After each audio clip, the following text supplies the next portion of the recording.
Hello, welcome back. Yeah, today's topic is a topic that really has grown over the last couple of weeks within me. And I have to make sure that what I now say doesn't make any sense and has a credibility. And I think it's now time to discuss with you my questions, the questions I have. And I really hope that you join the discussion and share your knowledge, share your opinion when it comes to this topic. What I like to discuss is on one level, in a way, transparency and customer relations. On the other hand, the questions that raises the one-step process. You know, there are two different ways MoFi does its design. When it comes, and this is common knowledge in a way, when we have here original, I hope you can see it, original master recordings or recording, then we have an analog master tape as the source. Otherwise, you have this mobile Fidelity sound lab and not the saying of original master recording. I had questions all along with this for quite some time now with the one steps, but then they announced, I think you can say that at least up until now, I don't know what's coming, but the release of the year, Thriller, Michael Jackson. Wow, can't get bigger.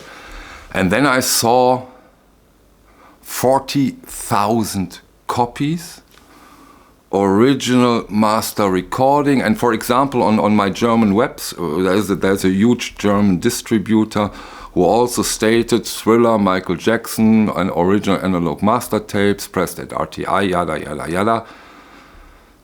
And then I digged a bit deeper and got me thinking. And what we have to do now briefly, really briefly, we have to consider, and then I can tell you why I have questions and maybe it's more understandable.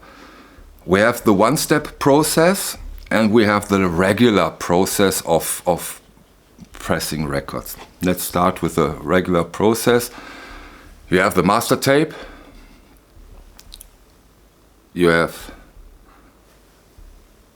the metals, and you have a stamper, and then you press those records from the stamper. These stampers, I think you can for example, analog production is very transparent. You can go 500, 750, 1000, and then the stamper is gone. And then you have to go back to the metal parts, create a new stamper. That's, in a nutshell, extremely simplified how you do that. The one-step process doesn't have these metal parts, in my understanding. That means you create stamper in a way, then you have 500, 700, 800, 1000 maybe records you can press. And when you are doing a one step, you have to go back to the tape. You don't have those metals. You have to go back to the tape for the stamper. And of course, as I hasn't done so many records in my life, to be very transparent, I haven't done any. I contacted Stanford Confusion, maybe some of you know him and his VC channel, but he has something special. He has a record plant. He presses records. He has a plant. I asked him the question. I said, "Yeah, no, Michael, you're right. When the stamper's gone, you have to go back to the master." And then some interesting side information. I found that quite interesting. And he said, that's why this one-step process isn't as uncommon as you might think. Because if you have low numbers, and this happens quite often in the avant-garde electronic, you have 300, 400, 500 copies.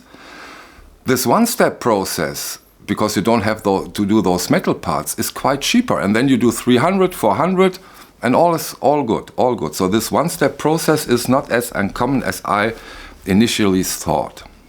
So, but now let's get back to the topic. Stamper's gone. You have to go back and run the tape. 40,000 copies of Thriller. That means, let's take an average, and now you can do the math. 40,000 divided through 500, 1,000, let's say they have to run the copy 40, 50, 60 times. Really? Okay. And this is just a question. Sony is quite strict, and this is common knowledge, I think, is quite strict when it comes to their most treasured items, when it comes to vinyl or to music, their original tapes. That really means that MoFi can run those tapes that often.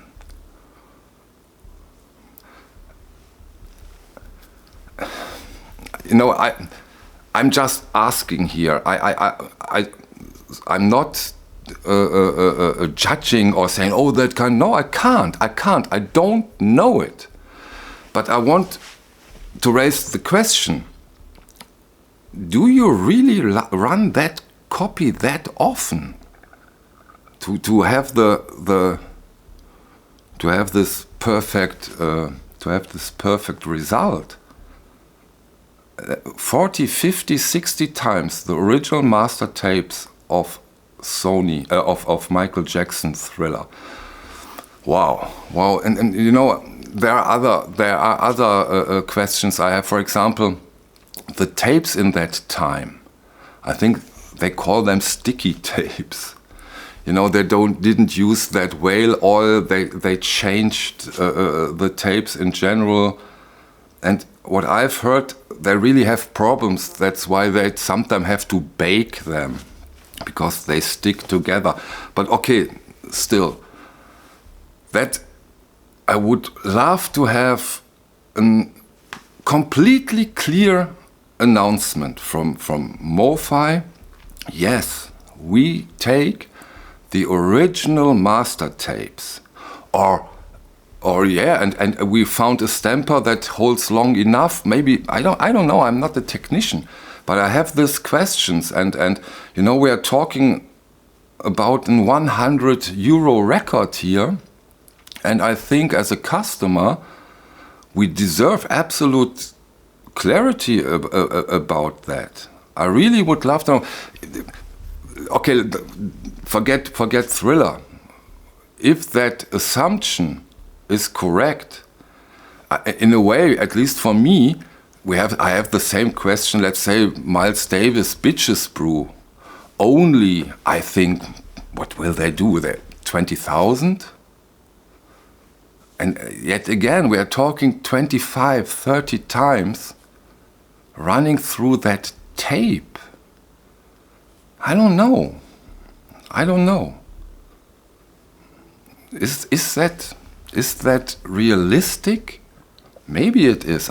Maybe, or there are of course other choices.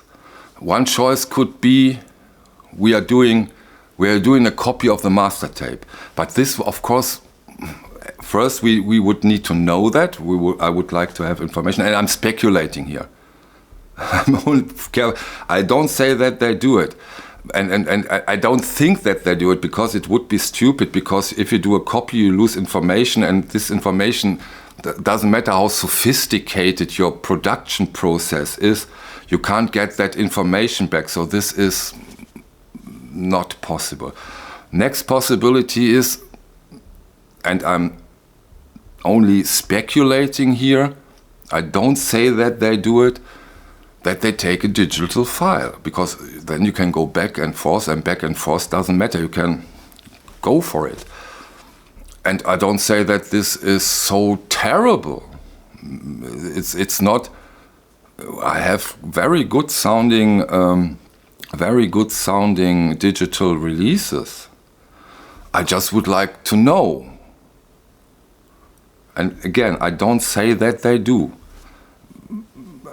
But this question, this elephant, in my opinion, is in the room.